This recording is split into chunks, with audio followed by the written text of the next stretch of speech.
happiness. I don't think it's philosophical, but I think happiness has real value in life, and you can have direct actions that can contribute to someone's happiness. When I see happiness at work, I see a workplace where you can express yourself, you can be yourself, where you are respected as an individual, not as an employee or a worker. You're seen someone irrespective of what level you are, equally.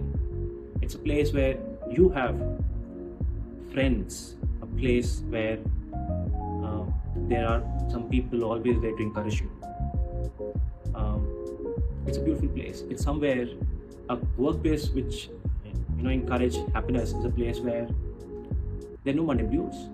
It's a place where you look forward to coming. It's your second home. I think that's important. That is for me happiness at workplace. And for an organization's success, I think happiness is integral. In fact, as we're moving, we're seeing so much of technological changes happening around, we realize that the differentiation for an organization is not the product, services, or what they deliver, the process. It's work, it's human, it's people. And I think if we can't focus on happiness for people, I don't think you will have that differentiation with you in an organization. So happiness becomes a critical component for any organization who aim to be successful. So that's my view of happiness at work in this country.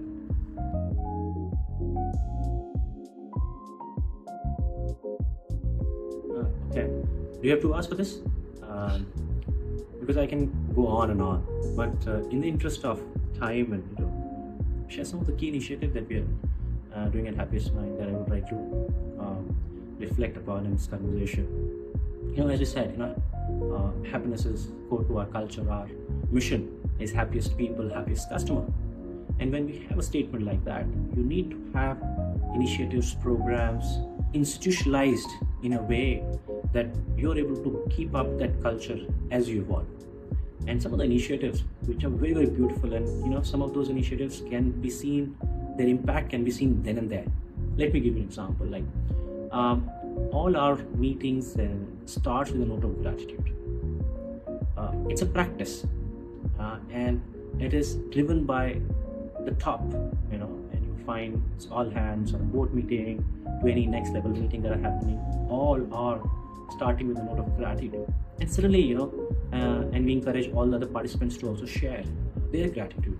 You find people talking about sharing their gratitude for their family members, for their colleagues, for the seniors, for the person who's giving them food, and all that. And suddenly, it changes the space of that meeting. I think that's transformative in many cases. We have a program around mindfulness. I've not heard or seen organizations who focus so much of mindfulness as much as we do. We, in fact, our tagline says Happiest Mind is a mindful IT company. We have a structured program around mindfulness, which is around do mindful, being mindful, and where each and every Happiest Mind go through the mindfulness program.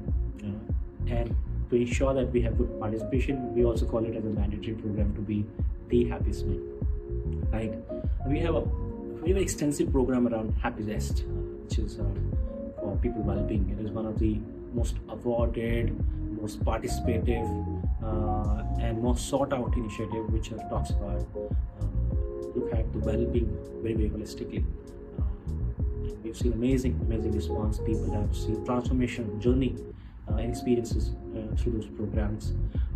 Amazing program. We have another program called Mitra, where we have this, our happiness evangelists who are there ready for our members were there for our members in time of need. There are people who are trained counselors, experts who will be there listening to you through your challenges and experiences and help you, come out of that with resilience. We have a platform called Happometer where you can go and say, I'm happy today, I'm not happy today. And if you're happy, great, thank you, and we'd like to ask you what is making you happy today. And then, if you say, I'm not happy today, you will find somebody will reach out to you the next 4 hours, a human being, not a bot, checking with you. I understand that you're not happy. Is there a way I can help you? I think that's ahead of curve. So that's where people putting people first get reflected into real action. And then we talk about measurements. Some of these initiatives can be measured in your day-to-day experiences, where you see more humility, more respect in the environment, and that can translate to better performance. But we also track our people's well-being and happiness through a HPPS survey, which is happiness pulse survey, but not really crossed 95 yet. Hopefully one day we reach there.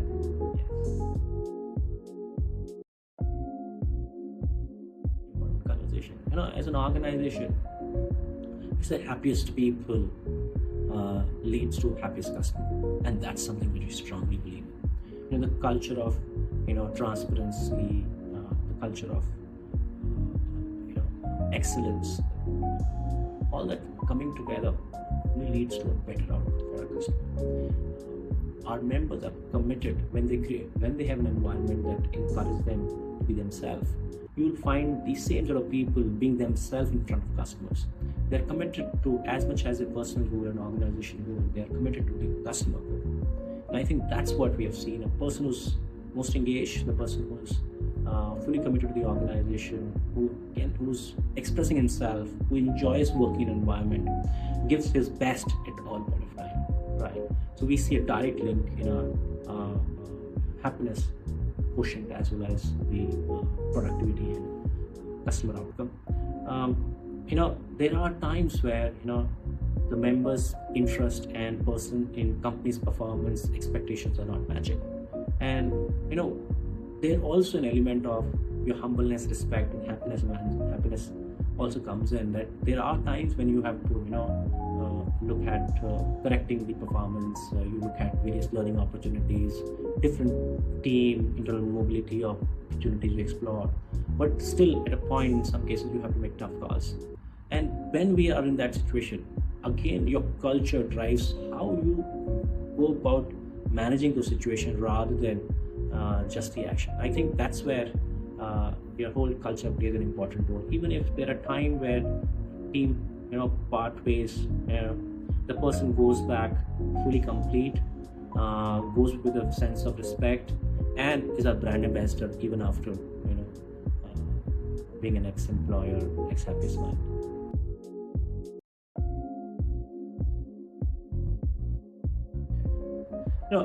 For every organization, leadership is the custodian of the culture. I think that's a well accepted statement.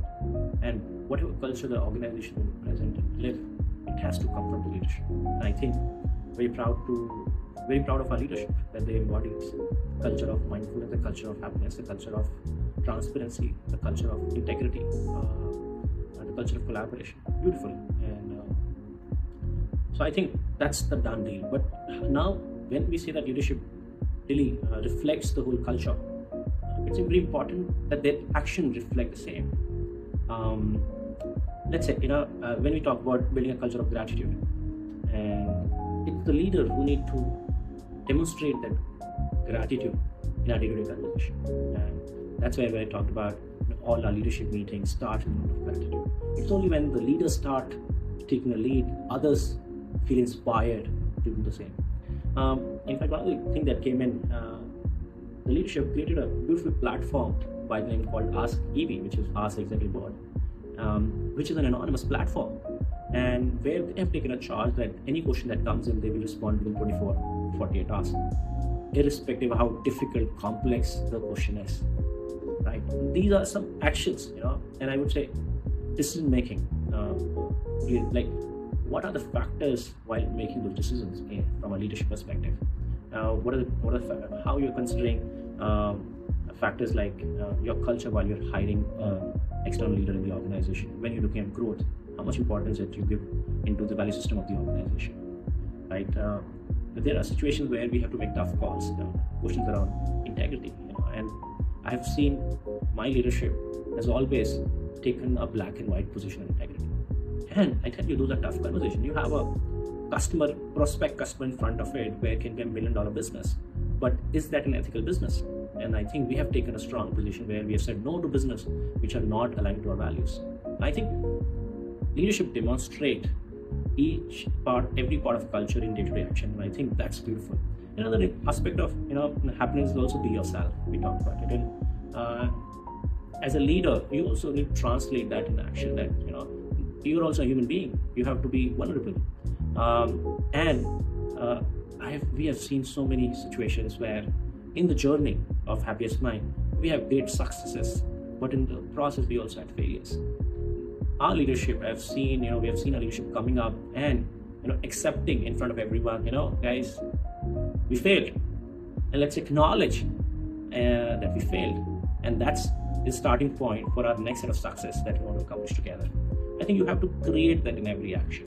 If you are, as a human, you present yourself as a human being, the people start relating you as them, and I think that's where it builds the whole happiness culture that you want to create for the organization.